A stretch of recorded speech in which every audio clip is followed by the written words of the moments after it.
Hello and welcome to episode 104 of Fergo and the Freak. I'm that bloke from Rugby League Project, Andrew Ferguson. You can find me on Twitter at AndrewRLP. And join me once again is the glorious League Freak, who you can find on Twitter at League Freak. How you going there, mate? Pretty good. I'm really excited for this episode. We've got to get more of these sorts of episodes into the show that really cater for English Rugby League and British Rugby League. So this is going to be a good one. Yep, because today we've got a guest. You can find him on Twitter at the RSW. It's Richard Shaw-Wright. How you going, mate? I'm not too bad. How are you? All good, all good. How's the weather over there in England? We've got to start with the obvious. Well, I'm just looking out of my window now, and it is raining. So typical autumn weather. Nice. Or summer. Or summer, yeah, any time of year, pretty much. Typical rugby league weather in this country, at least, anyway. That's right. Now, we'll get right into it. The Great Britain Lions are on their first tour in donkey's years, and it's been pretty disappointing so far. How's the performances been received over there in England? Well, you see, we're all, I say we, the world of social media and the fans, they're not too happy with Wayne Bennett. Obviously, super coach, greatest coach of all time, this, that and the other. But his squad selection has not gone down too well. Obviously, Great Britain going now with, two wingers, and now we've got one winger. One of the best fullbacks in Super League playing in the centres. No Welsh people. This being the Great Britain tour, there is an outstanding Welsh player that could have been selected, but he's not been selected. People aren't happy with heritage players, which obviously, in Australia, you're not bothered about, are you? Your team's full of people from the South Sea Islands. You don't care. But we do for some reason in rugby league. We don't care in cricket. We can have as many foreigners as we want. Mainly South Africans or Kiwis. But, if it happens in rugby league, then it's a very bad thing to have all these foreigners involved. So, basically, obviously the results haven't helped, and people don't like Wayne Bennett. So we're in this strange situation now where people actually want Wayne in, who they all hated when he was a Wigan coach and thought played boring rugby. So I don't really know what's going on. The rugby league people in the UK, or mainly the north of England, I guess, we're a strange bunch of people at times. It's weird that, as you say about the selections, it feels as though it's almost a team that was selected based on what was going on maybe about 3 years ago. And as you say, I was surprised to see Hardacre in the centres.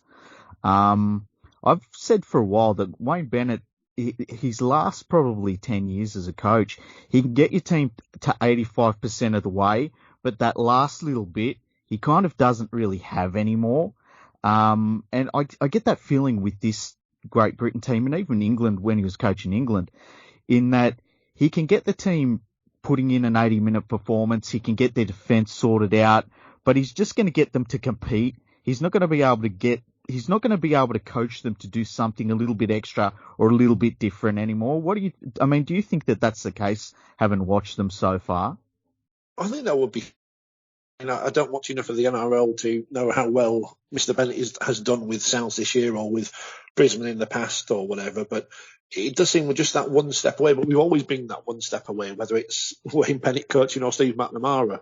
I saw all 3 tests last year against New Zealand in the autumn, live and in person, and we looked great in the first 2 tests, and then for some reason the third test against the Kiwis at Ellen Road just didn't turn up. So it is a question over those selections, really. And you mentioned 3 years ago, and Ryan Hall was great 3 years ago, but as I said, I don't watch much of the NRL because of time difference and because I've got other stuff to do, usually on a morning. But Ryan Hall's hardly played for the Roosters, has he? He only played for Leeds in the last couple of years, been injured a lot. So he's the obvious one to pick out. And, I looked at some stats, and apparently his stats are good in the NRL this year when he has played. But then you don't take Regan Grace, who, yes, he's young. Yes, he's not the finished article. Yes, he's not as good defensively, perhaps. But at least A, he's young. B, he needs the experience. And C, he's Welsh. He would have actually added to the Great Britain squad. And when you go with 2 wingers, both of which are the wrong side of 30, that's going to be the thing people call you out on. And we lost the World Cup final thanks to, an ankle tap. Maybe Jermaine McGilvery could have scored that try, taking us to golden point or whatever. But it does still feel that, even Tonga have overtaken us now, as we saw a couple of weeks ago. And obviously at the weekend by beating Australia, which we can't seem to do consistently. Because that's the thing. I actually said that I'd have preferred to have Regan Grace in that side ahead of Ryan Hall, because for the failings you get for someone who's so young, he's just got raw speed as well compared to Ryan Hall. And when the Lions go and spread the ball out wide, they go from the centre to the winger and they just go, oh, hang on, we've just gone to a slower person. It seems counterintuitive. Like you have to throw the ball to the first man in from the winger, because he's the bloke with the speed. The winger's just useless. He's just slow. His knees are shot. He's just a big body. I don't know why they picked him at all. Well, I did joke that he'd probably save some money on airfares because he's already there in Australia, wasn't he? But because I forget that it's a long way from Australia to New Zealand, but still probably cheaper than coming from Manchester or whatever. But it does seem a very odd one. And obviously, the squad selection is interesting, isn't it? There's this big panel of people involved. You've got a couple of assistant coaches. You've got Jamie Peacock's the team manager. I don't know what he does on that role. And all the other various assistant coach was in the England setup. Kevin Sinfield somewhere in there as well.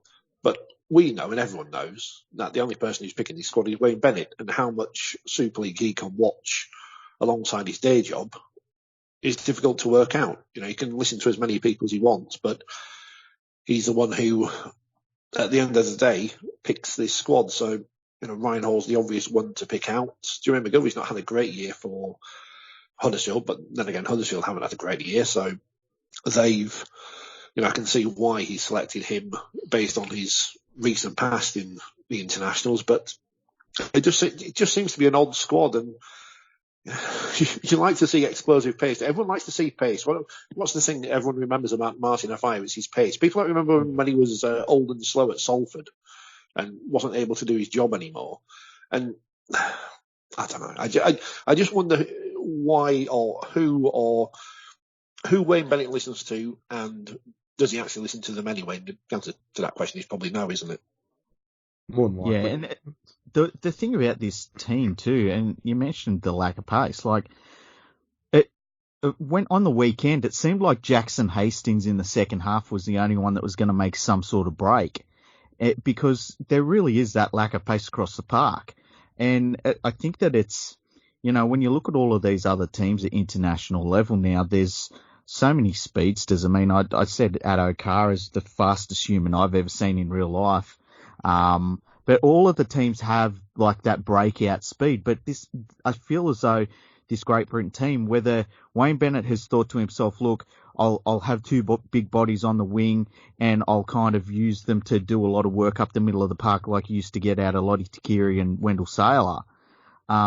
But just the lack of speed out wide, I really do. I feel like it's absolutely killing Great Britain, unfortunately.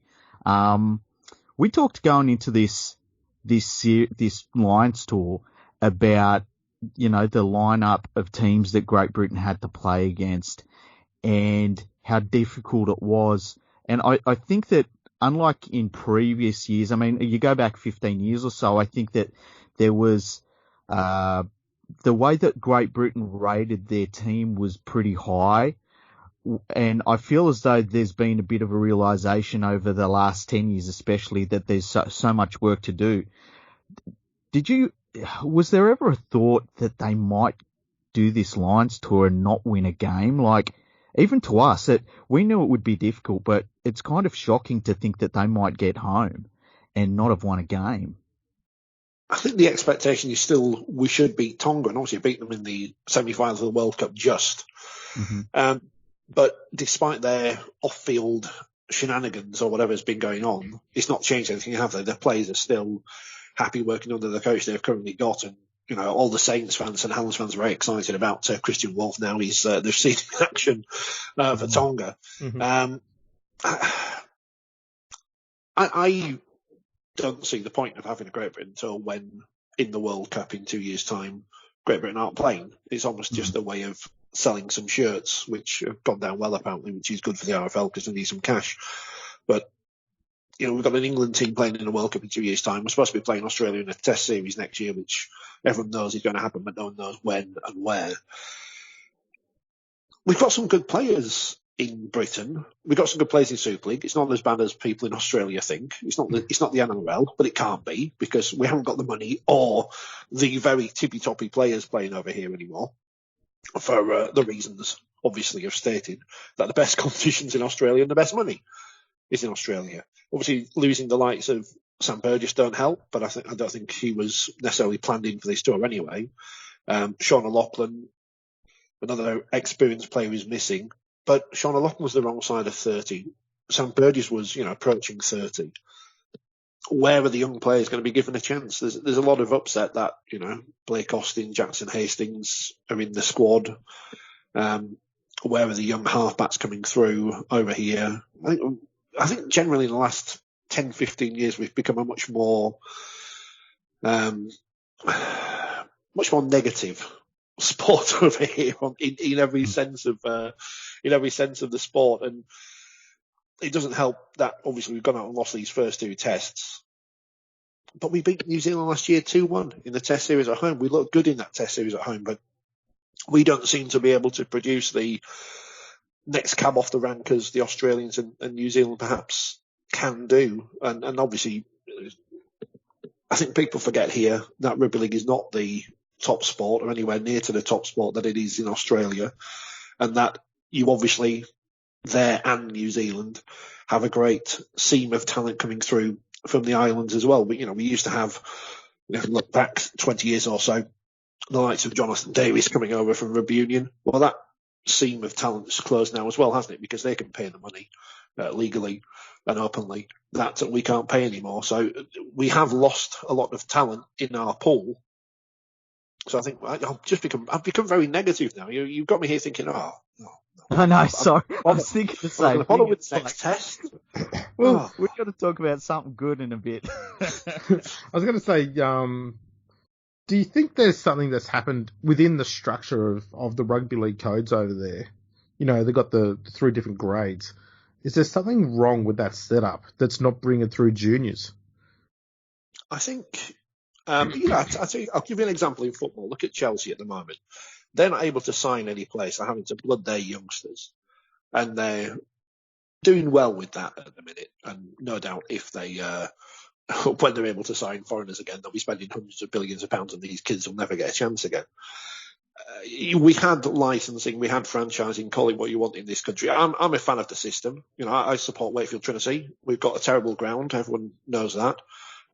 Homely, it's a bit of a dump. It's been there since Queen Victoria was on the throne. We're trying to make it better. Licensing gave a chance for clubs, because obviously in Australia there's no promotion and relegation. You're all happy to have your second string teams in a competition where they're not expected to try and get promotion or not expected to do anything, just be there as a way of developing talent. Our second tier teams, third tier teams, some of them, not all of them, some of them are well aware of their place in the pecking order, but some of them want to be Super League teams and want to be at the top table. And I think the unfortunate thing is, a lot of our teams are based in small towns, industrial towns, or what used to be industrial towns, and the money's not there. We haven't got 100 teams in Sydney like you have in your top competition. We've got a team on the outskirts of Manchester, we've got Leeds, and then all these other towns and cities across the north of England. We had London for a bit. Now we've got Toronto in, but we don't know what's going to happen with them long term. And the Catalans in the south of France have obviously had a poor season. So that takes out two of the teams from England already, doesn't it? Because you've got the team from the south of France and Toronto, who, let's face it, are pretty much based in Manchester anyway. So we had licensing, getting back to the point. We had that opportunity where there's no relegation. You can put youngsters in there. But now, again, relegation is there. Teams will sign the same. You've got Josh Drinkwater going around 3 or 4 different teams every season or whatever. We'd rather spend money. I don't want to call Josh Drinkwater a second-rate Aussie because that's probably unfair to second-rate Aussies. But that kind of player who's never going to make it in the NRL, never going to go. Jackson Hastings will probably go back to the NRL one day, won't he? We're all aware of that. He's a very good player and whatever, and we know why he's here and why he's not over there right now. That kind of import is good. the import that comes over and, just takes up a wage and a squad in a quota spot is not good, which could be used to develop a young player. And I think that's the frustration, that clubs don't want to do that because they fear relegation. They fear losing £1.8 million in funding or whatever it is they get from Super League at the minute. So we got rid of licensing. We brought back promotion and relegation. Yes, it's made the second tier slightly more exciting, but people don't want to accept that for the size of sport we are, can we really afford to have 30 professional stroke semi-professional clubs, many of which want to be in the top division, when there isn't the money or interest? Some of these are small towns, and you're expecting them to be able to make the money to provide for a squad and not rely on a benefactor. It's not going to happen. Unfortunately, Russell Crowe's not from Keighley. He's not buying the coupons, is he? So there's not enough money. There's too many teams almost who want to be something they can't be. We all want to follow the dream. It's like football. Bournemouth are in the top division. Everyone's going, Bournemouth, little Bournemouth are in the top division. Yeah, but they've got foreign ownership. The dream in British sport is based on promotion and relegation, but unfortunately, I don't think Rugby League necessarily can sustain that. And people don't like hearing that, but it's possibly true. You don't have that problem in Australia, so we copy many things off you, and that's the thing we should copy, but we don't, because we don't want to upset these little clubs who do very important things in the community, do very important things in providing a place for players to develop, but ultimately cannot compete at the top level. And a lot of them are struggling too. I was going to say, it's not helpful. I mean, we even had the story a few weeks ago of Swinton Lions and the board saying that they wanted to change the name, nothing else, to Manchester to try and tap into that bigger city market. And the fans were unhappy about it, and the move didn't go ahead. I know there was other, politics and whatnot behind the scenes, but still, you'd think that pursuing a bigger market and trying to get better and stronger would be the first thing everyone, fans included, should be right behind. And Swinton haven't played in Swinton, I think, since 1992 now, when Station Road got closed down. So they've been a nomadic club since then. Their crowds are in the hundreds. So I don't like saying these things because people say, you wanted to close the trapdoor and close off everything to these clubs and whatever. But the fact remains that, unfortunately, there isn't the money or the interest for every team to survive. The big situation with Bradford, who've been terribly mismanaged for the past 15 years, probably even longer, since their glory days, and they don't even have a home anymore. They were the Super League champions, the World Club champions, which we know is an important title to own if you're British, and now they don't have a home. They're sharing with Dewsbury, and I don't know how much you know about the Bradford situation, but this is the ridiculous thing about it at the moment. They've just been taken over, or partly taken over, and a couple of the shareholders already own other clubs in the same division. It's weird. It's like we tried to. It's funny because I started seeing stuff about it on Twitter, and so I thought I'll start having a look at this. And it's just, you go deeper and deeper. And the more that you know about it, the less you know about it. It's kind of weird like that, especially with the ownership of the ground. Like me and Andrew were trying to work out, does the Rugby Football League actually own the ground, or do they own the management rights to Odsal Stadium? And then the idea that they're going to have to pay £200,000 to keep the stadium up to standard, but no games will be played there next year it's kind of outrageous. Well, this is where you go back to people dreaming big. People think somehow we can throw millions of pounds at Odsal and turn it into some kind of, well, it used to be nicknamed the Wembley of the North, nickname it and rebuild it some kind of centre of excellence for rugby league. But we haven't got the money in the game, and when we're spending £200,000 to just keep it afloat for a year, think of what that money could do in terms of development, in terms of schools, in terms of young players and young people at clubs across the country. And we're wasting it on the ground that's not going to be played at. Obviously, you would expect that they think Bradford will move back there next year under their new ownership, but that's the sport spending £200,000 to the benefit of just one club. It doesn't stick well in the throat for me because my club has been in financial trouble in the past and they never had the same level of sympathy from the wider sport, and we certainly didn't have the governing body pay for our stadium. So it kind of sticks in the throat that Bradford would get all this help, but we all want to see everyone be successful, but unfortunately it's sport and not everyone can be successful. Not everyone can be the Super League champions every year.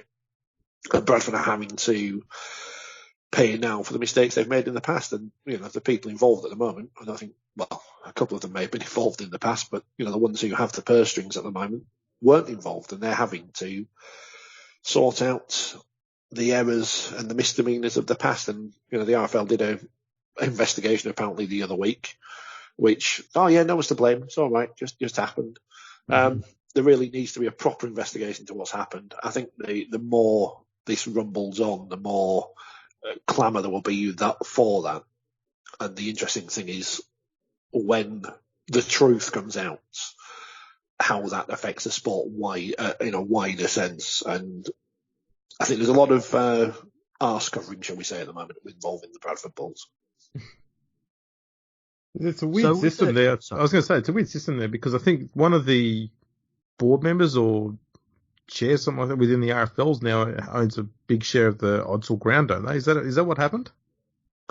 I'm not sure who exactly owns Odsal. I know the RFL have the lease on it, but I don't know if the council own Odsal or I'm assuming they do in Bradford. But it's basically a hole in the ground, and unfortunately, I mentioned Bellevue, Wakefield's ground has seen much better days. The same goes for Odsal. Unfortunately, it costs a lot of money to keep the uptake on these old stadia, as you can see with the £200,000 they've got to pay, or it's going to cost this year to keep it mothballed almost. So that's a millstone around their neck. But there isn't the money at the moment in the country to build new stadia where they can play. So the RFL, in helping Bradford in the past, or what they thought was helping Bradford, have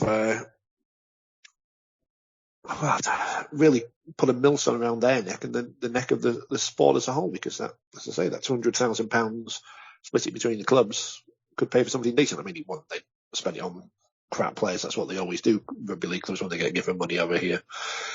But, you've got Nigel Wood's involvement, obviously the head of the International Rugby League, newly named board. He's not actually on the board of Bradford, but his family is. So you've got this bizarre link between the head of International Rugby League, which I'm not sure is as important as probably you think the title is, and a club in the second tier of British Rugby League. It's just it's all very odd and all very incestuous, but I think that's just rugby league in this country in general. Do you think there's a risk that the RFL might sell their share in the ground just to see if they can make some money and, do something crazy like turn it into a Tesco or something? I think they should sell it because they're obviously not making any money from it at the moment. It's costing them money. But if they sell it, who do they sell it to? And then you've got the same problem in helping Bradford by buying it. If they sell it, it's no doubt going to be someone, as you say, who's probably going to look to do something with it. I mean, I don't know what the status of the ground is, whether you can build on it, what you can do with it or not. I'm all for filling it in and just turning it into a car park or something.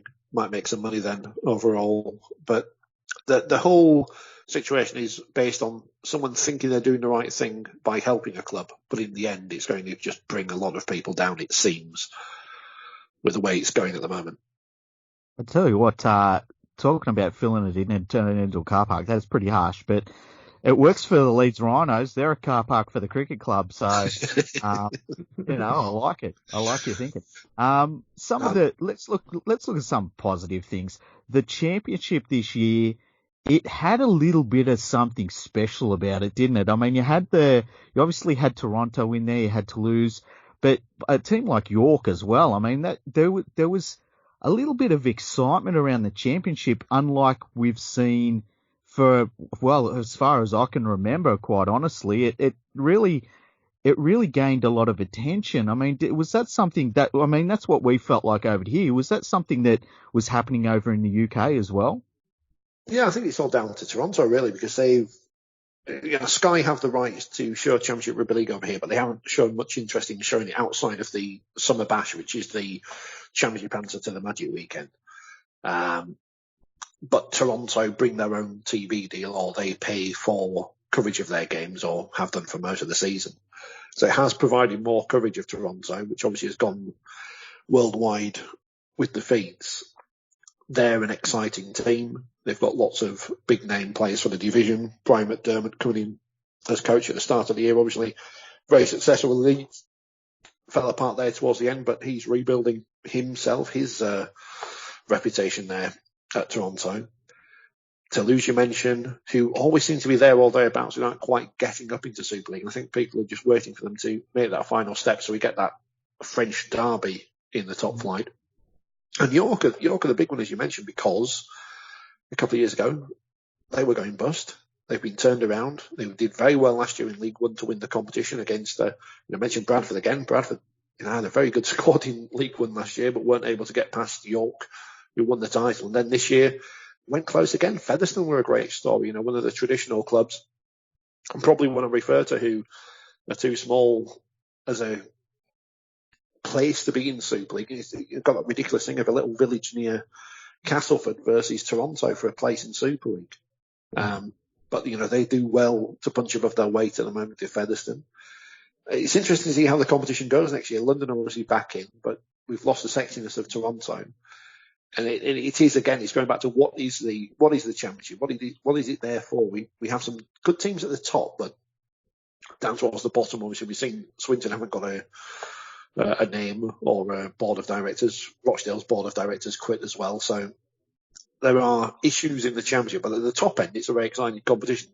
We're probably at that stage where Super League could be expanded a little bit, but if it was, would that completely nullify the Championship and League One? Because if you take the clubs out of the Championship who are big enough for Super League, does that mean there's much point to the Championship as a competition for teams to get up into Super League? I don't know, but it's been an exciting season, and it's been good to see on TV. It's going to be interesting to see next season, without Toronto in there, how many Championship games are on TV, and I'm suggesting that's probably just going to be the ones at the Summer Bash again. Yeah, because it was like, sorry. Oh, you go, man. You go. We did this a lot. It was interesting because, for so long, the championship has really been ignored for the most part. And as you say, Toronto helped that, definitely. But it almost opened the door for there being a possibility of the championship being England's main competition and Super League being, because obviously now two of the teams are not from England. So it opened the door up for maybe Super League being able to look at those expansion opportunities and traditional English clubs seeing that there would be a life in the championship.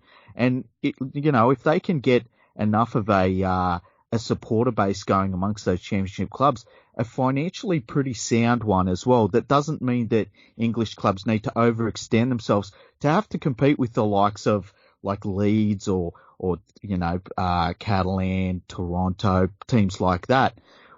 You could see a future where the championship is a really great English competition. I think the problem is, and it's the key problem with everything, is money. If there was the TV deal which provided the clubs with as much as they get in Super League right now, which I think is 1.8 million, which covers your salary cap, then yes, the championship could be a very viable competition for clubs to be in. They wouldn't be too upset to be outside of Super League, but that money isn't there, and that's the concern. I think a lot of people get carried away with viewing figures over here.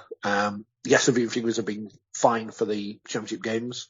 The women's grand final got over 100,000 viewers, but no one's clamouring for money to be pumped into the women's game at the moment. Well, a lot of people aren't, because they want it in their own sport or their own team rather than the game as a whole. So the championship could be something, but it's all about money. It's, if someone pumped in a lot, I don't know, there's I can't really compare it to the NRL or anything, because it's a standalone competition on its own. The problem is, because it's part of this pyramid in this country, there's always going to be, if you look, then if we're bringing in New York, which have got massive question marks over, or Ottawa, or wherever else is coming in, they've got to replace someone in Super League right now. So you're looking at the table, you think, well, they're going to replace a Wakefield or a Castleford or whoever. Can they bring to the sport what those clubs bring now? Well, they can probably bring more money and more interest from a wider place in the world. I always worry, though, with these. My question is, look at Toronto, great. So, have they got a TV deal in Canada? Apparently they have, but it's not the biggest station, but you wouldn't expect it. And I think this is part of the problem. People think rugby league is bigger than it is over here, and it's not small. We're a big minority sport. We do well for what we are. But if I were, say, I'm going to bring in Canadian football. I'm going to bring a CFL franchise to Leeds. I'm going to play it Headingley. No British TV station is going to be clamouring for the rights to the CFL because there's a team in Leeds, because no one cares about Canadian football over here. So we have to be more realistic. ESPN aren't going to be throwing £1 billion at rugby league just because there's a team in Toronto and a team in New York when no one in America knows the sport. And the same goes for rugby union. They're trying as well, aren't they? But it's very hard to crack that market. I'm not sure if we necessarily can. There's nothing wrong with dreaming or hoping, but we need to be a little bit more realistic at times as well. I wonder if it's ever been considered over there for English rugby league clubs in any of the three pro, semi-pro comps to align themselves with a Premier League team. I'm trying to think back now. There's a great time in the mid-90s when Sir John Hall owned Newcastle United.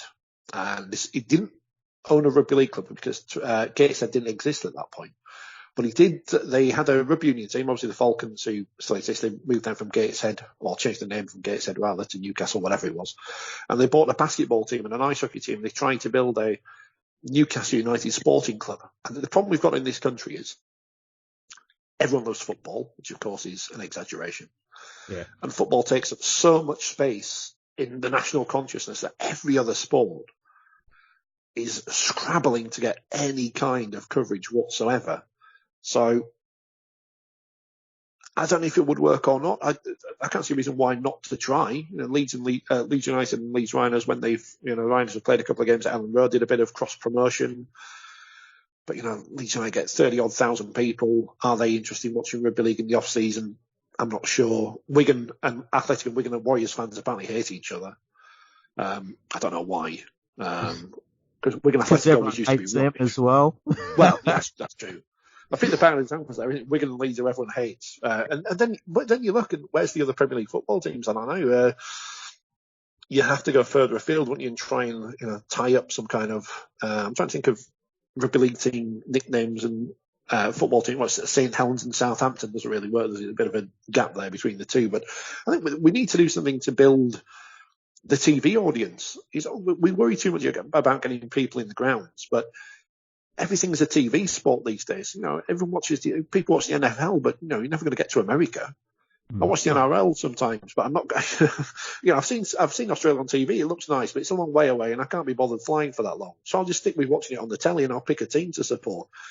That's how the NFL built over here. It was on Channel 4, excuse me, in the early 80s, showing games a week behind. People caught onto it because it was well packaged, well edited, so it made it look more exciting than perhaps it was. Picked a team, follow the sport. We need to somehow find something that breaks through, that people think, yes, this rugby league is something worth watching. The problem is our highlights program is on a Monday night, Sunday morning at midnight, and only available in the north of England. And when it's repeated, it's a Tuesday afternoon at 1 o'clock when everyone's at work. So we haven't really got that way of breaking through. But this is me as a 39-year-old thinking about television. Everything's on the internet, everything's YouTube, everything's Twitter. I can't find the highlights, or yesterday I couldn't find the highlights of the Australia-Tonga game, which is the biggest thing that's happened in international rugby league in years, and I can't find them anywhere for free on YouTube. What's going on? They're on the NRL website, I believe. Oh, are they? I should have looked there, but then you've got to go find them, haven't you? Yeah, you do. You still do. We put up the press conferences afterwards on our YouTube, and it got massive views compared to what we usually get. Obviously, everyone in Tonga's found it. It's brilliant, but the NRL's a bit scared of YouTube. They don't like people putting up videos on there. They go and delete them all. They're really, really, really backwards about that. But one thing about TV rights, I often wondered why the RFL hadn't approached Fox Sports in Australia and said, would you mind kicking in a few bucks for the rights over here? Because over here we've got a rugby league channel 24/7. And so because of the time difference, they could have every Super League game live and every NRL game live. There'd be no crossover. I don't know why Fox Sports wouldn't think of such a thing here. And like the RFL wouldn't get much money, but they get money they never would have got otherwise because they're getting it from another country. And so it would help subsidise whatever they need for over there in England with the TV rights over there.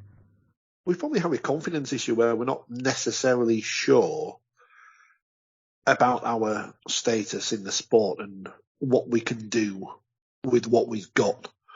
So I would say that perhaps we just don't feel confident enough to ask for money. Say, well, here's some content for you, have it for a couple of quid or whatever, give us something in return.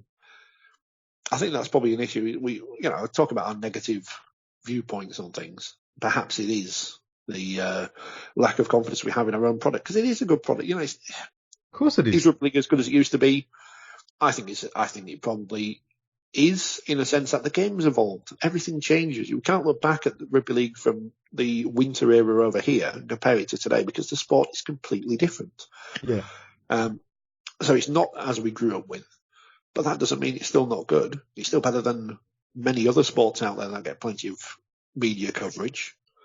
So I think we just need to be a little bit more confident. We inside, can criticise as much as we think, but actually on the outside, people who watch for the first time, whatever, think, bloody hell, what's going on here? You see all those videos of people, Americans watching it and go, wow, we've got all these players in pads stopping every 2 minutes, 2 seconds rather, and you're just getting up and playing on. So we have got a good product. It's just to be more confident in selling it to more people. Exactly, and it's funny, we were talking about this with Tony Collins, in that you can talk to rugby league people in the north of England and they will say it's the greatest sport in the world. And I used to say this to them, like, why don't we try and get a team in Birmingham? And they'd be like, oh, people in Birmingham don't want to watch rugby league. That's a ridiculous idea. And it's this weird sort of, it's like the greatest sport ever, but no one's going to like it. And you wonder where, how do you break through that? Because obviously the game needs to expand to get that TV audience in big markets in the UK, big media markets, and that's going to generate more money for the game. But it's hard to get it from out of first gear, because you're fighting against people that they love the game. They think it's fantastic, but they think no one else will watch it. It's a very strange situation. And I think there's always that fear that if you put a team in Birmingham or a team in wherever, Newcastle, that is going to mean that your team, your club, that probably no one watches, is going to be pushed down the pecking order somewhat. And I think that's part of the fear of everything involved in rugby league in this country, is the fact that my little club's going to be diminished because of a team somewhere else. We don't look at the bigger picture. We look too much at how our own clubs are doing and not everyone else. But if 200 people go watch a game in Birmingham, is that better than 200 people watching a game somewhere in the north of England? Well, probably is, because they're probably new people who've never seen rugby league before, and we do need to get more audiences out there. We've got the England-Jamaica game a couple of weeks ago, England Knights versus Jamaica at Headingley, which was the perfect place to hold it, because there's a large West Indian community in Leeds. And there were plenty of people there from that community who had probably never seen a rugby league game before. I go to Headingley quite a bit during the season. You don't see as many people from the West Indian community as you saw there at that game a couple of weeks ago. And now it's a matter of how do we get those people back in? Well, we don't know when Jamaica are playing again until the World Cup. We don't know when England are playing, and the rugby league season doesn't start again until February. So how are we going to find these people? We need new people. We need new audiences. We need new money. And I think we're just scared of doing that at times. Maybe you need a nines competition. and just get every team from Super League, Championship, League One, all go together in one big weekend, and they all compete in the same competition in the nines comp. Well, you see, this is a great idea in concept, isn't it? Everyone loves nines now after the last couple of weeks or whatever, and obviously the Auckland nines. But the problem is, and you know it and I know it, that after the initial hype, when you turn up at the ground, it'll be full of under-19s players you've never heard of, and the star players will not play because the clubs won't want to risk them. And that's part of the problem. But again, it's how do you, as a sport, we can promote nines as a different thing, as they've done in union with the sevens. And none of the players in the sevens or anyone's ever heard of, are they? And no one really cares because they're all there just for a piss-up. So we can do that over here. But again, are we confident enough to build something around not necessarily the sport, but to say, here's an event to come and have fun. The darts is the example. Love the darts. I know it's kind of filtering through in Australia. We have those World Series events over there. Have you ever been to the darts? Once I've been to darts, yes. Once, right. And could you see anything that was going on stage? Not hugely, no. Very noisy too. Did you have a good time? Oh yeah, absolutely. Everyone was having a bit. It was like, because see, I come from the country here in Australia. It's kind of like going to a country pub. Everyone's having a yarn, everyone's having a good old time, having a laugh, and there's something going on in the corner. Yeah. and people are willing to pay 20, 30 quid to go sit in a giant pub where they can't see what's going on because it's fun, because it's exciting, because people will occasionally look up at the big screen and see something's going on, and they enjoy it. And we've got to sell an idea of, I think this is what they wanted the Magic Weekend to be. The problem with the Magic Weekend is, it's great if you're a rugby league fan. Oh, you get to see all the rugby league teams in one place. But you're having to invest 3 lots of 80 minutes a day in teams that you might not care about or know about. At least with nines, it's that short form. But you've got to sell the experience. You've got to say, we have the fan zone at the Magic Weekend. It's just people trying to flog you overpriced tat. There's no real buy-in there. You've got to give people a reason to come to an event that is not just, here's some sport that you might like. I think you've tapped into an idea here that could work, and that is have rugby league players playing darts. Playing darts. Well, this is an idea which I'm sure in the future I might want to expand on, but it's anything you can do with it. We need to find ways of making our players more visible to the general public at large, and if that is doing daft things, then so be it. But at the moment, if you ask people in the street, name a rugby league player, they're probably going to go back to the likes of Martin Afire and whoever from the early 90s when, and I think, Formula One going on at the moment, Lewis Hamilton's just won his 6th world title. People don't care anymore because it's not on the BBC. It's not on national TV, free to air every week. When Nigel Mansell won the world title in the early 90s, 1992, and Damon Hill won it a few years later, every race was live on the telly. People watched it because we didn't have lots of live sport on TV. Now we're in a world where there's lots of live sport on TV, but you have to pay for it. So where our names were famous 20 odd years ago, 30 years ago, they don't have that same profile now. We need to find a way of making stars because people like following stars. I've got a question for you as a Wakefield fan. And this is a question I've wanted to ask a Wakefield fan for a long, long time. Castleford is right next door. Why don't Wakefield and Castleford work together, build a stadium right on the boundary line between Wakefield and Castleford that they can both use on alternative weekends? Like, it just seems like a smart idea to me. I understand there's a lot of rivalry between the clubs, but it just seems like it should work. What are your thoughts on that? Common sense. We don't deal in common sense. Thank you. It would make a lot. Of course, it would make sense to build a stadium. So, like, if the 2 Milan clubs could do it in football, and they hate each other, and I don't hate Castleford, I hate Leeds. That's the what's the point of hating Castleford? Exactly. Everyone hates Leeds. Yeah. Exactly. But Leeds being rubbish at the minute, it's hilarious. It's fantastic for the game. We're all loving it. When Wakefield won there early in the season, it was superb, one of the highlights of the year.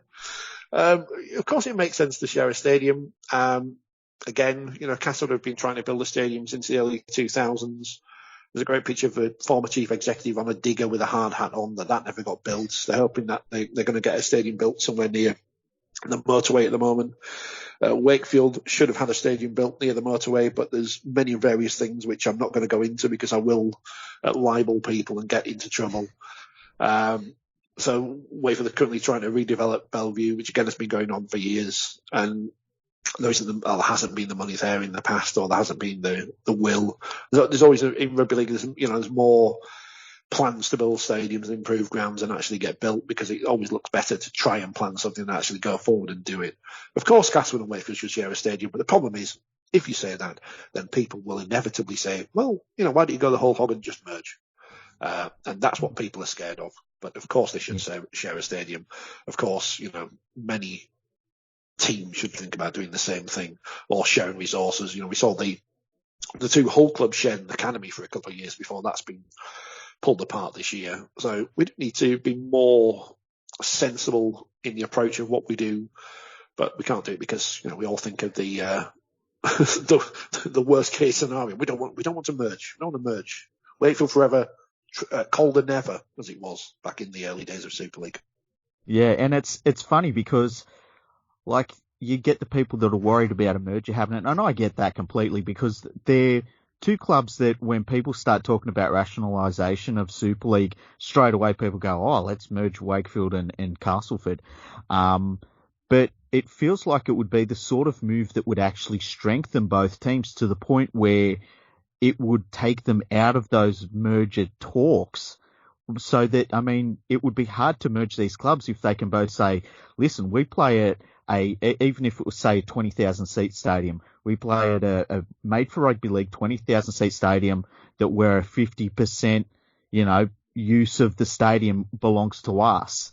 And our costs are 50% as well, because we're sharing them with Castleford. I don't know. I've always wondered why that hasn't happened, but as you say, there's all sorts of. It feels as though there's an underlying fear about a lot of clubs and from a lot of fans, that they're so worried that they're going to lose what they've got now, that they're not willing to risk trying something different, even if it could be something that could make their clubs so much bigger. People are so entrenched in the club mentality. I don't know if it's the same over there, but when international squads are announced, or more likely a few of the Origin squads, because no one cares about internationals, do they? Because we know Origin is the pinnacle, because we keep being told. If your team doesn't have enough players in the squad, then the RFL's against you, Wayne Bennett hates you, or whatever. And people look at that more than, just getting behind the England squad. We've seen in the past Sam Tompkins being booed in an England shirt because people don't like him because he played for Wigan. But, that's Sam Tompkins, so some people say, well, fair enough. But, it's that kind of, we're very parochial over here. It's a difficult mindset to get out of, because we do like to moan about everything. We do think everyone's against us. And, for most of, probably still today in rugby league, the authorities, the higher-ups, the establishment have been against the sport. But we take that a little bit too far at times, perhaps, and it's difficult to get rid of the victim mentality. Yeah, it's been around for quite a while too, the victim mentality. It's an interesting thing, the talk of mergers. It seems like something that is long overdue for a lot of the English competition. I've always thought that the game would be better off if it had two divisions and not three at the pro level, and some teams should just be merged, because some have been languishing in League One for a long time and not going anywhere above that. Why not merge them with a team in Championship and help both sides out? You get a few more juniors coming through, pooling resources, pooling cash. It would strengthen a lot of clubs in the game. But as we saw with Swinton, even the slightest of change, and all the fans arc up and they don't want nothing to do with it. We're going to stay with this until we die. Even if we die next week, at least we're going to die as Swinton and not die as Manchester.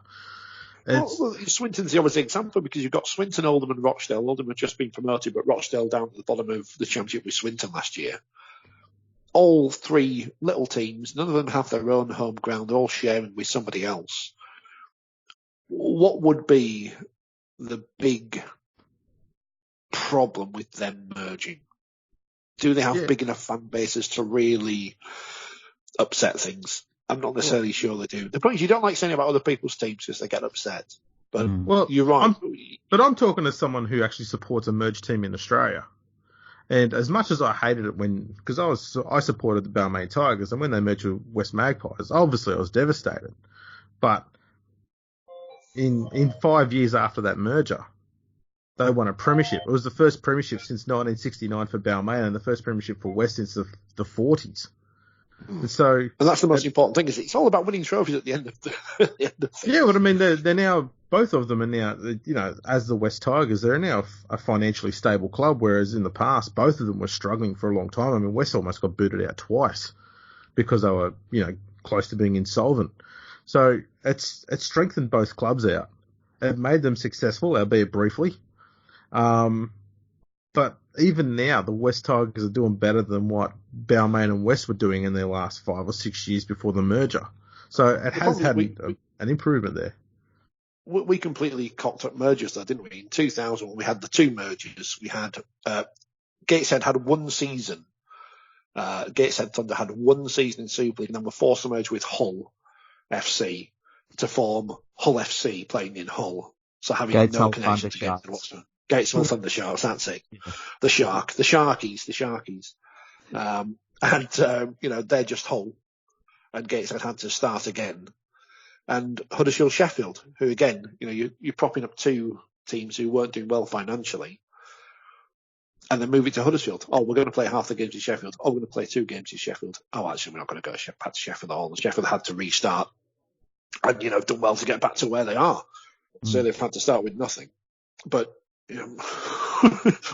we merged these 4 teams into 2, and it turns out 20 years later, we've still got those 4 teams still plodding around. So there's no Balmain Tigers in the NRL, so they're not there anymore. There's no Western Magpies. There's no Illawarra Steelers there. They don't exist.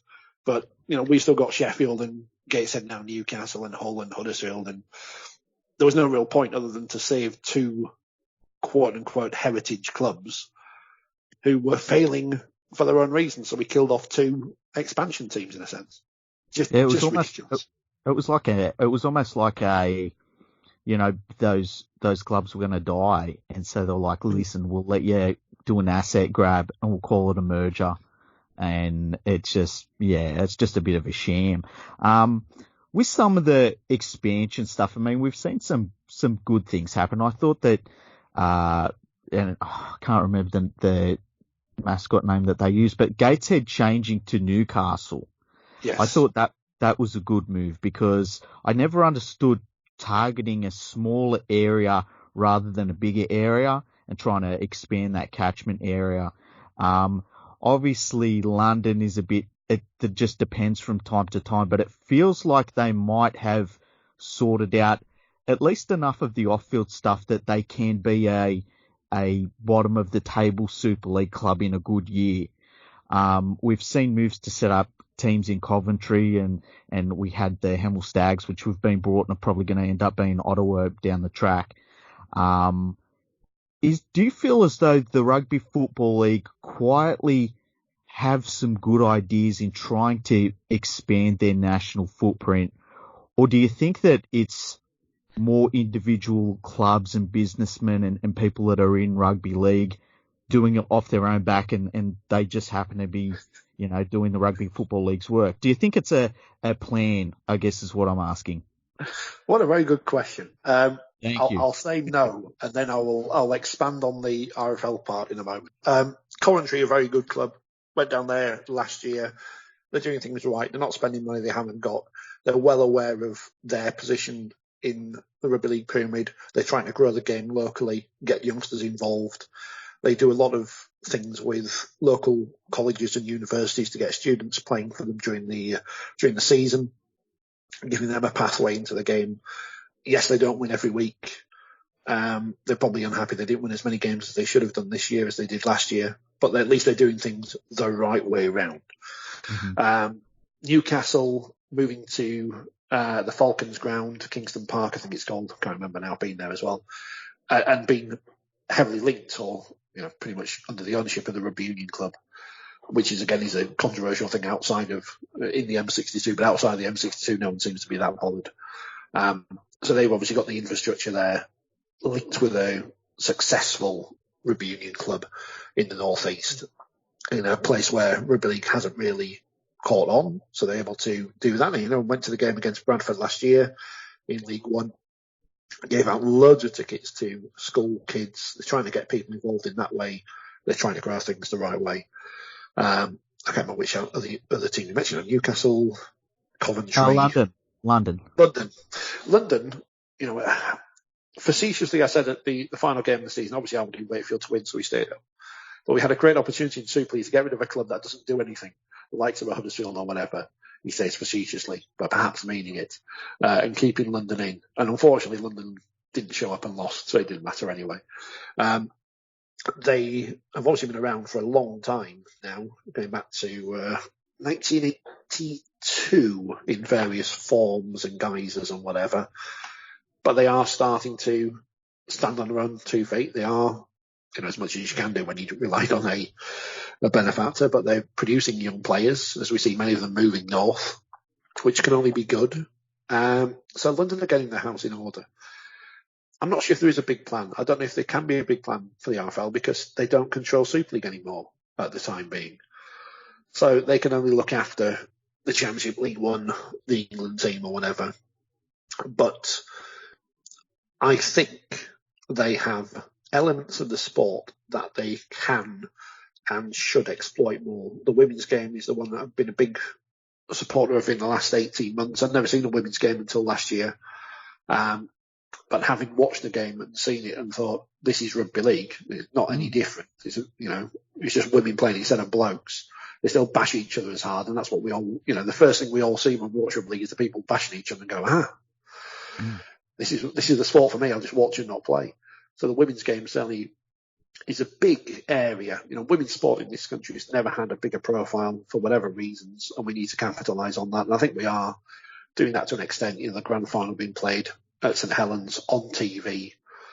It was a great showcase for the sport. Was the final the best game of the season? No, but you've got that interesting story there with Castleford, who, whether it's men or women now, have never won the title, coming up against the Leeds Rhinos team, who, if the men can't win, well, the women do, which is boring, but there you go. I actually quite like the Leeds women's team, which, as a Wakefield fan, I shouldn't say, but, the problem we got with the women's game over here is, unlike in Australia where you've got 4 clubs, we've got 8 in our top division, and that's probably too much because there is a big gap between the top and bottom sides. But, it's a sport that's growing, so I can forgive a team losing 100-0 when they're all amateurs. I can't forgive, a men's team in Super League conceding 60, 70 points when they paid £1.8 million between them. Yeah. So we've got the women's game, which is obviously a big growth area for the sport. And as we saw with the Nines, a couple of weeks ago, there's some good rugby out there, some good players out there. PDRL is a thing that's come on in the last couple of years, which is just the most ridiculous thing you've ever seen.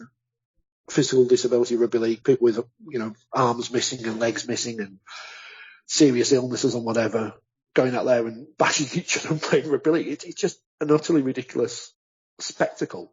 You can't get your head around it that, people are going onto the pitch injured, in a sense, and just going on with it and playing rugby league. And again, it looks like rugby league. It is rugby league, wheelchair rugby league. It looks more like rugby than wheelchair rugby does, which is in the Paralympics. There's so many areas of the sport we can grow. I almost think to an extent, and this sounds ridiculous, everyone's seen men's rugby league. It's been on the BBC since the 1950s. It's been on Sky since the early 90s. Everyone has seen men's rugby league, and whether they want to watch it or not is their choice. We need to expose them to as many different forms of the game as possible that they might think, well, I'm a woman, I want to play rugby league. I never knew it existed, that kind of thing. Or I've got a disability, I can get involved with rugby league. There's so many ways we can promote the sport outside of our main thing, and people get worried that, giving all this time to the women, all the money to the women or whatever, we're not getting paid.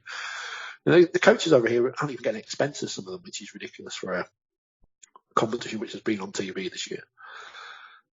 But there's a chance of that sport growing. There's a chance of the whole sport growing. people aren't going to take any money away from the men's Super League because Women's Super League exists. And I think that's, again, the fear in some people that somehow, men's Super League is going to be cast asunder because women are bloody women are in now taking our money and our jobs and whatever. So we just need to, again, it's the fear. Everything in this sport in this country is dominated by fear of our little islands getting smaller and smaller and smaller. And it's weird because it's like adding the women's game and the disability rugby league and stuff. As you say, people look at it as, well, it's taken away. It's like, no, you're adding assets to rugby league. And you might open a new pathway through the women's game for your men's teams. But people don't see it like that. It's kind of frustrating at times. It is. And I don't know if you can change that perspective from people. I don't know if you can change people's mindsets, and they're just stuck in the way they've been for 120 odd years. Rugby league has always been a sport that's fought against the establishment and whatever, but now we're happy to keep our own establishment and not open up to new ways of growing the sport. And it goes back to that thing again. We need to find more money. We need to find more people. And if that's through different forms of rugby league, be it women, be it disability, be it wheelchair rugby league, be it the nines or whatever, then we've got to find out. Because at the moment, we go back to Bradford, we go back to Swinton, we're going back to the same pots time and time again. They're getting smaller and smaller and smaller. One of the successes at Bradford over the past few years has been the women's team. And granted, I perhaps give more coverage than the interest is there, but the sport has so much room to grow. I feel it's almost my duty to give it that airtime, to give it that coverage, because I can see where the world of sport is going. And if I can help a little bit in trying to get a little bit of that coverage and a little bit of that money into rugby league, we haven't got the money yet, but the coverage is getting there, then that's a good thing. But people are just scared. People are scared. People are scared of everything. And I don't know how we can change that mindset. That's the trickiest thing for everyone at the RFL, is whatever ideas they come up with, whatever things they do, someone's always going to be scared that it's going to be to the detriment of their club or to them. And I don't know if we can ever get rid of that mindset. We had the England Knights versus Jamaica game a couple of weeks ago. I mentioned they showed it on the Our League app, which is an interesting concept. And it was the first time in a while they've asked people to pay for it. I think it was $4.99 or whatever to watch a game at home. We used to say that, we've got an ice hockey team down the road in Sheffield who were charging £15 to watch a webcast the other week of one game. So asking $4.99 for a almost international. It was cheap. It was actually £5 to go watch the game live. It was a special ticket deal, or £15 to watch it online, which sounds good. But $4.99 to watch England Knights versus Jamaica, which was what it was. People were moaning at that because they don't want to pay. So we've got this issue now where we've got an app. Obviously, we can get the NRL app. We can pay whatever it is a year and watch all the top games in Australia and all the Fox League stuff. And sadly, we don't get the footy show anymore, so we can't see casual racism on TV, which we don't get it here in Britain anymore because it's still allowed. That's a shame. I used to sit there because they used to show it here on a Thursday night and wouldn't edit it, and you think, bloody hell, they get away with a lot in Australia, don't they? No way. It's like, jeez. A bit of casual misogyny. Get on with it. Yeah, good stuff. We're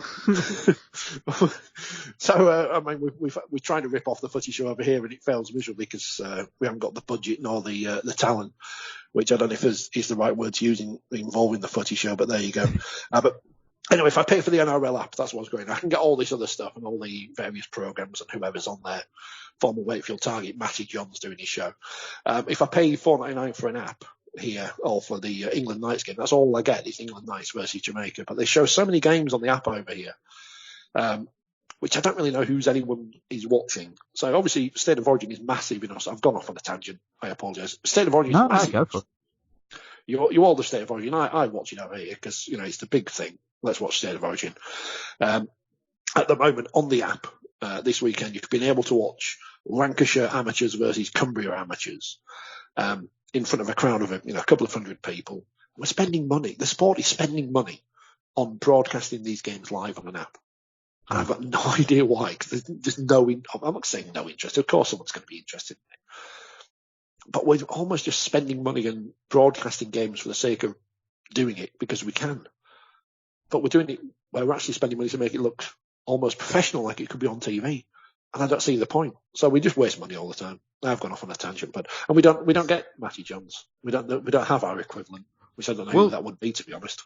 I was going to suggest one person who's probably done more for PD Rugby League globally than anyone else is probably Adam Hills. Has it helped having him having a big show there in England and have him mentioning rugby league on it? I don't know. I'd hope it would have, because we don't get that kind of. He is, as you say, the most prominent rugby league media or non-rugby league celebrity person we have, because he does play for Warrington and he does turn up at all these games, and he does talk about it extensively on his TV program, and he also talks about South's doing well or whatever. We don't have enough of those people. We don't have enough celebrities. It just seems to me that the RFL's got an opportunity right here where they could just say to him, we'll just give you like a small nominal fee for you to just do a few ads for us about rugby league. He's got charm, charisma. He's one of those sort of lovable, happy-go-lucky sort of blokes that everyone sort of likes. He's got a pretty good following over there in England. No, surely he'd be a better option than, say, Johnny Vegas, who I think they had there for a while there. Well, Johnny Vegas is Northern, so he's one of us. Adam Hills is one of these bloody Australians coming over here. The problem with Johnny Vegas is, and I like Johnny Vegas, a big fan, but he's every single stereotype about rugby league. The problem is here. The problem is here, and we play it up so much, and this is one of my big bugbears. We play up the stereotype that we are a Northern, nothing wrong with that, but we are almost thick, unintelligent, basic, simple. Let's take the mickey out of people. It appeals to the lowest common denominator is what it does. Oh, we certainly do. And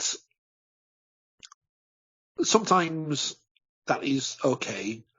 But when people outside of rugby league see something and it's people acting like idiots or whatever, in Australia, you can cope with Bo, what's his name, going around acting the prat in various provincial towns in Australia. I was going to say Bo Falloon, but that's someone different. Bo Ryan, Bo Ryan. Bo Ryan, that's it. Bo Ryan. Sorry, Bo. He's not very widely liked, though. Oh, is he not? No, he had this small period for about 2 years where everyone thought he was funny, and so he just kept flogging the same material until people started realising that that's all he had. Yeah, but throw a bit more casual racism in there and it'll go down better. But because rugby league's big in Australia, you can cope with that negative stuff to a point. Obviously, there's the BBC website had no report on Tonga beating Australia, which is one of the biggest things that happen in years. So, rugby league does not break through here at the minute. You can cope with someone acting a prat on TV because there's so much other good coverage of the sport. We have very little coverage of the sport nationwide on TV. So if we had, ex-players acting prats on TV, having drinking competitions or whatever, I don't think that's a good look for the sport. And I don't think anyone who necessarily turned on the TV and saw that would think, rugby league, that was great, isn't it? It's a bloke getting pissed and acting a prat. We need to be smarter about our image. And I think that's something certainly Super League seem to be taking seriously with their expensively produced videos and stuff. But we do need people like Adam Hills who are not Northern and not playing up to a stereotype. And obviously Johnny Vegas, I'm talking about the character of Johnny Vegas, not the person. He's obviously an intelligent enough person to have made a lot of money out of, or had a long career from that persona, and he's a very popular person. But when you've got, and I'm going back 20 years now, whatever, but when the BBC do their Sports Personality of the Year, which is a load of shit. You told me I can swear, I can say it. I hate the thing. And this is not an anti-BBC thing. I just think the actual award is just completely pointless. We're talking about an award when in the year Sam Burgess won the grand final with a broken face. He wasn't even nominated. I'm angry now. But, when on that programme a few years ago, they had the review of the Rugby League season presented by Johnny Vegas in his armchair in character as Johnny Vegas. It's like, well, that's exactly what you think of our sport, isn't it? We're a serious sport. We need to promote it as such. Yes, we can have fun. Of course we can. But we can't have too much of the piss-taking, and I don't think people involved sometimes realise what they are doing, because I think they think they're enjoying themselves and having fun, and they might be doing that, but it is to the detriment of the image of the sport. Unfortunately for rugby league in this country, we've always had a bit of a comic element to our presentation, because that's how it's been since Eddie Waring was on TV in the 50s. And we haven't been able necessarily to shake that fully off at times. As I say, in Australia you can get away with it because it's a big sport. Football can get away with having a negative image at times because it's just massive over here, unbelievably massive. We as a minority sport can't afford to play up to stereotypes of the people involved, be they players, coaches, fans, or the media, as morons. And I think at times that that's the image we portray, and I don't think that helps. No, and I don't know I don't even know what the question you asked was, but that's what I've gone on to anyway. I was just saying the RFL should look at getting someone like Adam Hills as their brand ambassador. I mean, he's already doing a ton of work already. You may as well give the bloke a few extra bob and say, do some really targeted stuff and really get us over and across everywhere. Yeah, save the money we've spent on showing Lancashire under-17s versus Cumbria under-17s and bung him a few quid to do something. There must be other celebrities who enjoy rugby league who we can get some kind of rub from. Well, get Russell Crowe over there. He's got one of his Burgess boys going back over there next year. And the other one over here got retired, so he's got one in each country. You might as well bring him over. Poor old Sam. I get Russell Crowe. We need some English people for a start, because now we're just importing, your lot over here. We've got second-rate Aussies on the pitch, and now I don't mean to be rude, but your lot are doing a real good job. No, the problem is when we do find a celebrity, it'll be some kind of minor fourth-rate celebrity, the kind of person you get on. I don't know what reality TV programs you have over there. Do you have Love Island? No, I've seen it. I can't really comment. I don't watch reality TV. Or like not even Strictly Come Dancing level, not even celebrity dancers. You got that kind of person who's turned up on TV once on some really terrible show, and because they like rugby league or they're from Wigan, will latch onto them for about a year because they're vaguely famous. Someone appears on the X Factor from Bradford and will make them into the big rugby league star singer at the grand final, even though they're crap. It's that kind of, again, it's the fear. We don't want to go out and ask actual famous people, so we just latch on to people with the flavour of the month who'll do anything for a fiver. Yeah, it's kind of like, I remember with the Challenge Cup final, and it used to be like royalty would turn up, and then it got to a point where it's like, oh, this is like the 27th in line and it's the Queen's cousins, like something like that. That was always funny. I always think that when it comes, I always think that when it comes to, and Northerners do this, they're like, oh, look, listen, there's us and then there's the rest of England. I always think that the best way to describe it to the rest of England is like, we're not a bunch of drunken louts like you think we are. We love cocaine just as much as the rest of you. So that's the way I would market it. It's amazing. Amazing how very few Premier League footballers get banned for cocaine. That's all I'll say. Yeah, exactly. It's just, it's just those rugby league players, just the rugby league players. Yeah, they get the white line fever into them. Do you know what? The only time I ever got offered cocaine was in Eccles. It was so weird. I walked from Manchester Stadium. We got lost. I ended up with a bunch of Saints fans because I was this is 2006. I'm in a Hull FC. I went for Hull FC. Oh, one of the worst finals of all time. Brilliant. Oh, it was fantastic. I sat in the Saints stand as well because I'm a prick. But yeah, we ended up getting lost going into the industrial area somehow. We couldn't get a taxi, so we ended up walking to Eccles, and I'm seeing signs saying, Salford's coming up, and I'm like, well, all the stuff I've said about Salford, this should be interesting. And yeah, I went to a pub with these Saints fans, got offered cocaine. I was like, no, thank you. Brilliant. I can't say I've ever been offered it, but I obviously go to the wrong places. Yeah, well, I guess Wakey isn't a big cocaine area, hey? Like, it would be, what am I doing? I'm starting to think of cocaine areas in Northern England, I'm sorry. So, speaking of cocaine, the 2021 World Cup, how do you think that is starting to line up? Because we've been looking into it a little bit lately, and it looks like they're trying to spread the games a little bit around, but they're mostly sticking to the north of England. Do you think that they're aiming for, I think we saw they were aiming for 1 million people to go through the gates, and we've never had more than about 520,000 people get through the gates. Do you think that the World Cup is lining up to be a good event at this stage? I know we're a long way out, but what are your thoughts on it? Yes, I think it will be. I think what we've had in this country after the Olympics in 2012, although the country was a lot different place then, is people like going to events. And if you sell them an event and you sell them, decent price tickets, which I'm sure they're going to do, they're not going to have ridiculously priced tickets for some of the games in the competition. The way they've spread the venues, mainly in the north, is due to funding from the government. The government have got this thing called the Northern Powerhouse, which is the biggest load of bollocks you've ever heard because the trains up here are crap. So they're trying to make the north sexy again. So they're throwing a load of money at rugby league, which is good. We'll take that. Sorry, I'm just still dealing with the sexy north. Well, Johnny Vegas. I'm trying to think of the northern celebrities. Do you get Emmerdale in Australia and Coronation Street? I don't know.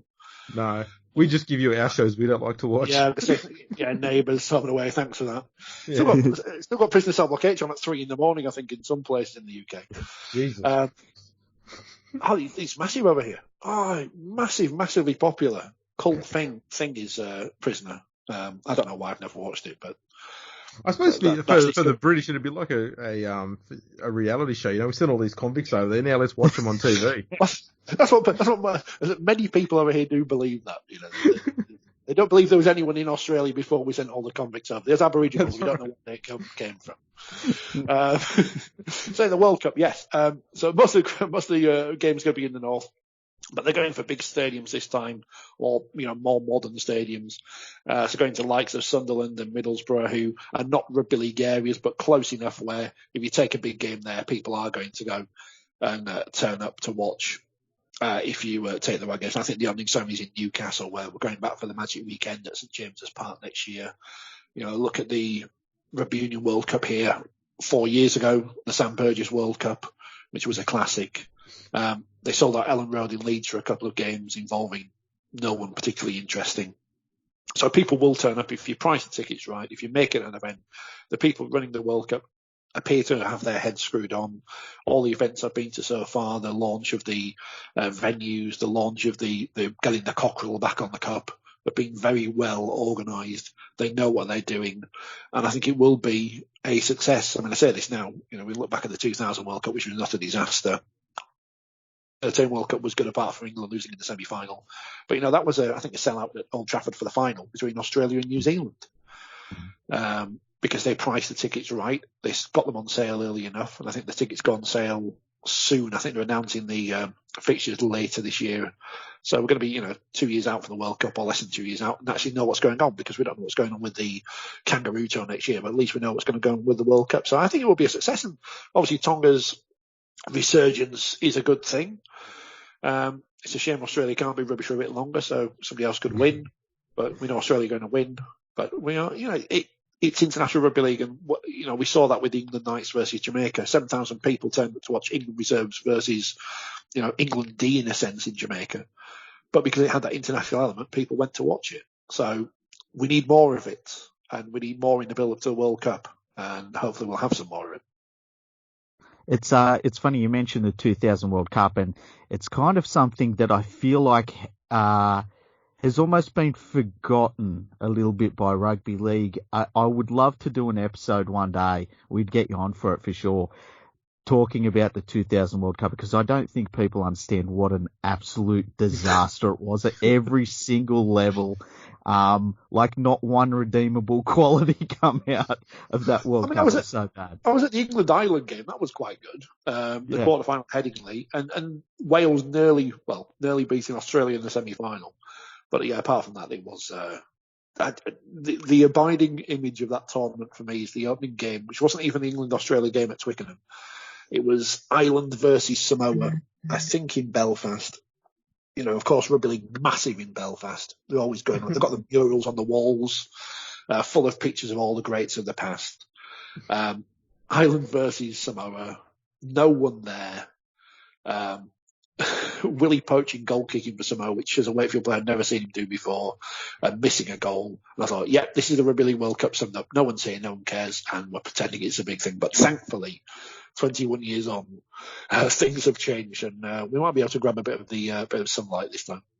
Yeah, that'd be handy. It's funny because I remember a few months ago I was talking to Andrew about it, and I was saying, you've got no idea how much money they lost. And it was funny. So Andrew starts looking up on Google, and it's obviously the thing of like it starts off with wearing the green before a ball's kicked.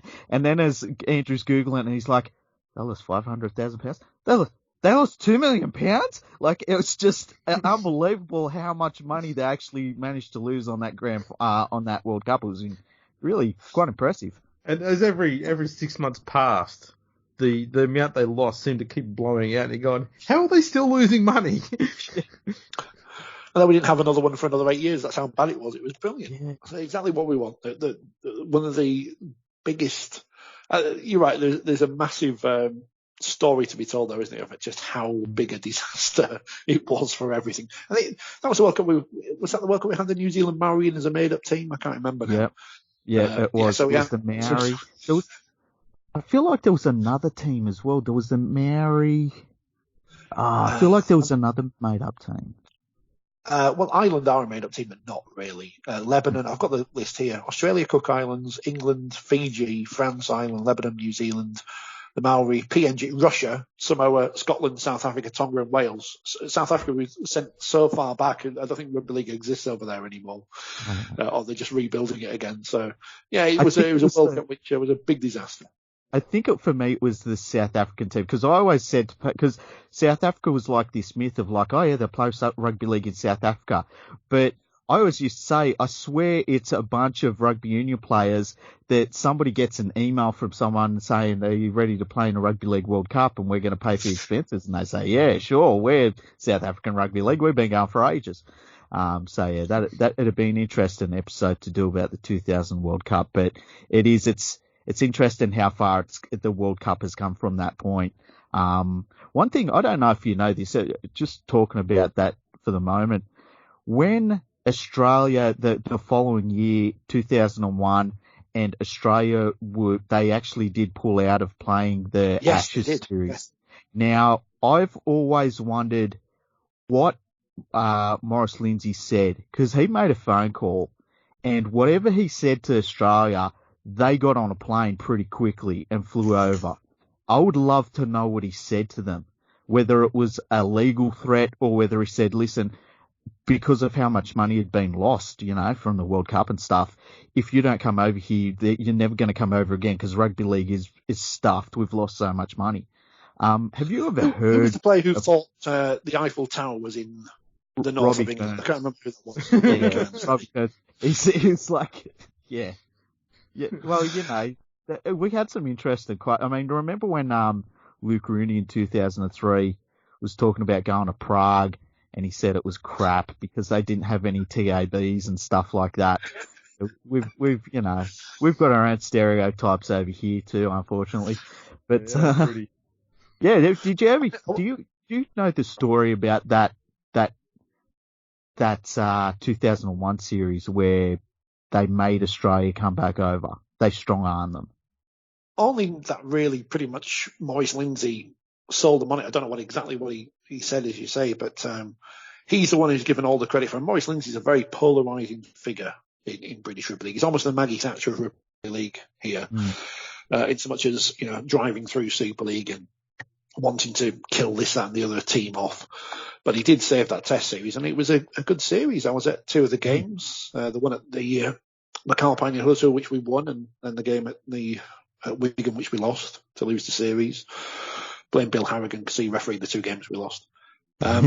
It felt like we were close for a time to the Aussies, and then obviously it's fallen away again since that. But that was almost like the resurgence of international rugby league, wasn't it? Because you had Great Britain had the awful tri-series. We're coming off the back of the Super League war and all the made-up tests at that point. So it did feel like something was starting again. But that was the great era of Great Britain under David Waite, wasn't it? Which, now we've got a team which has got 6 halfbacks in the squad. This was the era of having just everyone who plays is a second rower. Paul Sculthorpe at standoff, Kevin Sinfield at hooker, Andy Farrell at loose forward. Everyone's a second rower. The glory days of English rugby league, British rugby league there, full of all kinds of talent there from across Great Britain. Oh no, they're all English.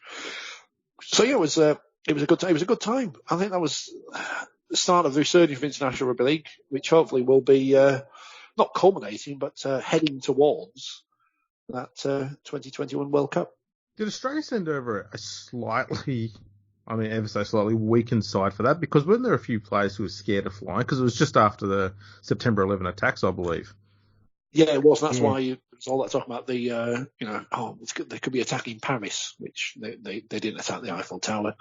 I've got the squad in front of me. It looks fairly strong. There was a forward. I'm pretty sure there was a prop. Steve Menzies and I think Nathan Hindmarsh. Yeah. I believe they refused to go because they were worried about their safety. There might have been others. Still didn't win Britain, so disappointing. But yeah, and that's pretty much been the template for tour since, hasn't it? No club games or whatever, just pure test matches. And I don't see that necessarily as a negative. Yes, it was nice in the old days. How do you think that'll go? Teams had to tour, didn't they? Well, how do you think it'll go with playing the club teams again? Because personally, for myself, and the last Kangaroo tour we properly saw was 1994. Personally, for myself, I've got no interest in seeing Australia play the club teams over there. But I understand how exciting it would be to see my own club play Australia. Do you think that it will be, will they sell those games out at the club stadiums that they play? They should do if they play them. And this is the problem, isn't it? We're talking about a test series, or a tour rather, which is less than 12 months away. And we have no idea what is going on with the matches. If they played the Super League champions or whatever, or Leeds or whatever, because they always play the big teams, won't they? I guess the problem is, you go back to 1994, our seasons aren't aligned at that point, are they? So Australia's got more time to come over and play.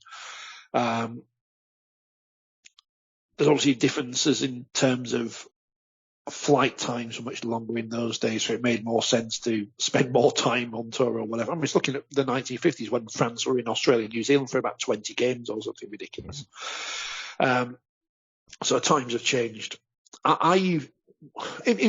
course, the games are on TV. I'd watch them, but I've got no great interest in watching Wigan versus Australia because I think I pretty much know what the score's going to be at the end, which is an obvious thing to say. But how big a squad would Australia bring over for a tour like that? The talk at the moment is Melbourne wants to bring over a very large squad, and it's going to be the official test squad and essentially what was the junior Kangaroos, which is a whole bunch of under 23s. And I dare say that he'll have those under 23s players playing those games against the club sides, which it should even things out a little bit, but I'd still expect the Australian teams to get the wins there. But it might be enough to make sure that the games are a bit closer, which... It's a difficult one, isn't it? Because if you think... the junior Kangaroos battering France, and France are obviously in a difficult position at the minute. But who gains out of that? I don't know. That was mad. Yeah, would the junior Australians, the junior Kangaroos battering the Super League champions or whatever? How does that reflect? I don't know. When Australia beat the teams over here in the 90s or whatever, I think we almost lived in a different sporting world and a different time. I think now, if you did have I'm looking at the Australia team that beat Leeds here, thanks to Wikipedia, and probably your work, in fairness. Lights of Mal Meninga, E.T. playing, Laurie Daly, Alfie Langer. That's that's a strong team in 1994, isn't it? So they're allowed to beat Leeds by 40 points. I'm not saying that the junior Kangaroos would necessarily beat the Super League team by that many, but there's the possibility they could, and how we'd reflect on that, I don't know. I'd love to see a return to the old days, but we live in 2019 and not 1992. In 1992, Wakefield won a trophy. We're not close to that at the minute. So I'd like to go back to those days, but it's going to be interesting. I just wish we knew where the test matches were. I don't care about anything else. When's the 3 test matches and where can I buy tickets? Because at the moment, we're less than a year away and I don't know a thing about this tour. Yeah, it's crazy because there's been this talk about, especially from the authorities, we're bringing back the Kangaroo tours, we're bringing them back. And now it's there, it's ready to go, and it's like, okay, it's on for sure. They're not prepared. Like, what were they waiting for? This should have all been lined up, but, what can you do? The thing I'm worried about with playing the club sides is if Australia puts out anything more than an under-23s team, like, some Super League clubs, I feel, on their day could get properly smashed. And as you say, what does that do for anybody? The club side isn't going to get anything out of it. The club supporters are probably just going to be depressed by the end of the game. And as you say, back when we were doing it up to the mid-90s, the English club sides, I mean, you look at a team like Wigan. Wigan was like probably the best team in the world, and by a fair margin. Yeah. It's a very different scenario now where I don't know. I don't think there's anything to be gained. I could understand if maybe they played one game against the Super League champions and it was built up and stuff like that, but I don't think it's maybe a good idea to play too many teams. No, I think you need to make it special. And you need to sell tickets for the test matches. When it comes down to it, the most important thing is selling tickets for England versus Australia, because that's what you wanted to sell for the year after for the World Cup. These are all prep games for the World Cup in a sense. So we need to sell England, unless one of these teams can beat Australia, which probably not going to happen. There's not too much of a positive from many of the games happening, apart from, as you say, the fans seeing their team against Australia.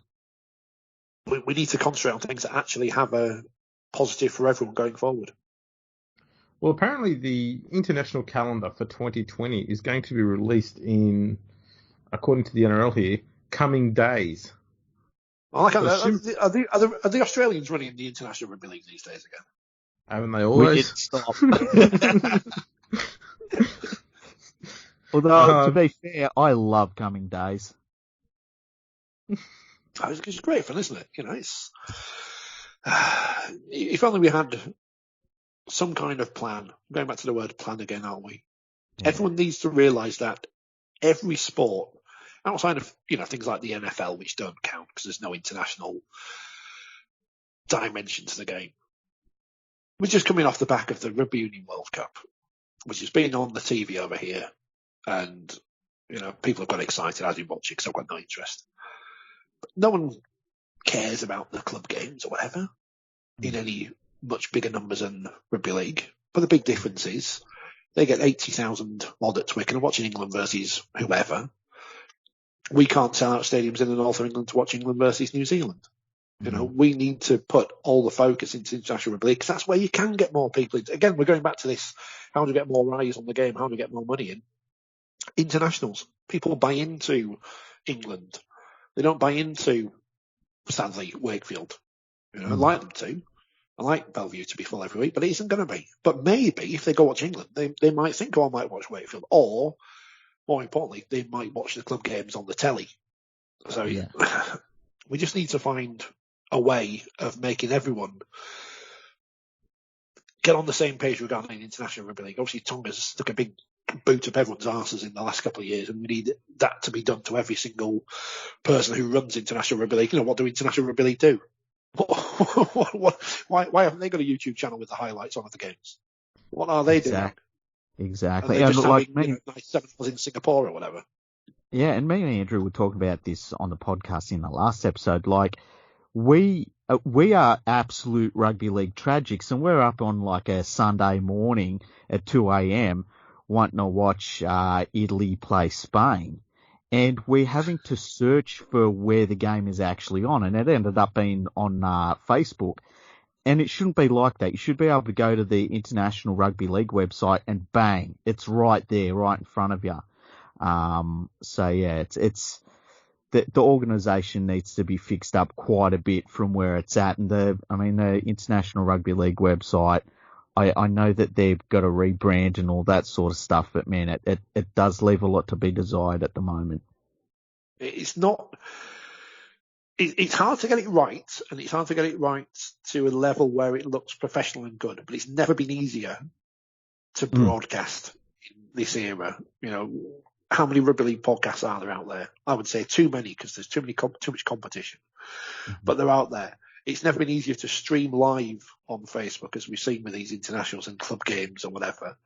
I'm not sure. I don't understand the technology completely, but I can get online somehow and I can stream a show on a Monday night from above a bookshop in Leeds. If I can do it, then there must be someone in the top level of rugby league who can bloody come up with a plan to do it for internationals. And whether it is Italy versus Spain or Serbia or whatever, just do it. Just get it out there, because you might find someone accidentally finds it on Facebook or whatever and watches it. And they might like it, or they might just tune on to the next thing. It doesn't matter, because if you do it to a basic level where it just looks good, you don't have to spend thousands of pounds or dollars or whatever. If you do it to a standard that looks good enough that people will watch, people might watch it. That's right. And it's only just got to be good footage. You don't really need commentary or anything like that. Just got to be good footage. And yeah, the last game we watched, it looked like they were doing it on an old, an early 2000s Nokia mobile phone. It's, we've got to get better at this, people. Although I will say, me and Andrew are starting to push out the idea that we're available to do commentary for these games if the International Rugby League are open to it. So there's nobody, I can tell you that. There's nobody in rugby league. I know. We know. We promise not to have too much casual racism either. I know we're Australian, it's hard to ignore, but we'll try and keep it on the low. I mean, the way this country's going at the moment up here, that might be the future, though. So you never know. That might be the way. If I want to extend my career, I might have to go into that. The way broadcasting in Britain's going at the moment, a bit of fascism out there, it does well. Gets the clicks, get the hits. Well, you know what? People used to say to me when I'd say stuff about English fans and stuff, they'd say, "Oh, you're being racist," and I was like, "No, it's called xenophobia. It's a big difference." Yeah, a bit of casual xenophobia. Yeah, so there's nothing wrong with it. One of our biggest radio stations in this country hires Nigel Farage to do a daily program. I don't think anyone in Australia knows who he is, but he's like this right-wing politician fella. Pro-Brexit person or anti-Brexit person. Yeah. So he's got a national radio show every day to espouse his agenda on these things, and the clips are all over social media. So yeah, that's what we need to do is do a bit of rugby league, stick a bit of casual, we hate the foreigners in. It's all good. That's why no one likes Jackson Hastings and Blake Austin, because the foreigners are wearing our shirt. Kick him out. That's what I'm saying. Hey, we're all British at some point. For the British. Yeah, Britain for the British. That's what we're saying. We're all British at some point. Well, that's what we like to think, anyway. I mean, if we can have some good Aussies, we'll take them. But it's like the cricket. As long as they're good foreigners, we'll have them. I'm available. I feel like I wouldn't be embraced by the Poms. Let me tell you, I feel like they'd be real upset if I turned up and said, "Hey, I'm English." Hey, they'll turn up to watch, mate. If it means you might get smashed by someone. I don't know. Well, yeah, that's a good point. Actually, when I brought the Salford Red Devils website address, I wanted to hand it back to the club during half time. That's one of the things I was going to do. They never got in touch with me about it though, I disappointed. And by the way, thank you to Peter Beattie, who, when he announced that they were going to change the RLIF's name to International Rugby League, gave me a heads up, because I bought internationalrl.com as well. So that's available if anyone wants to fly that off.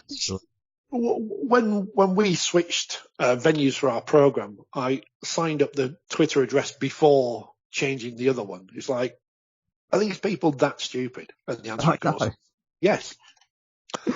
It's crazy. It's great. I couldn't believe. You know what? It was Gavin Wilson when Salford did it, and they announced it, and Gavin Wilson said, "Oh wow, somebody should have brought that website address before they made that name change." And I thought that would be pretty funny, wouldn't it? And it was. Just trolling. That's all it is. That's all it is. It's not trolling. It's just good humour.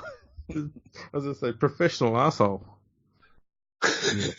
That's a definite compliment over here. Yeah.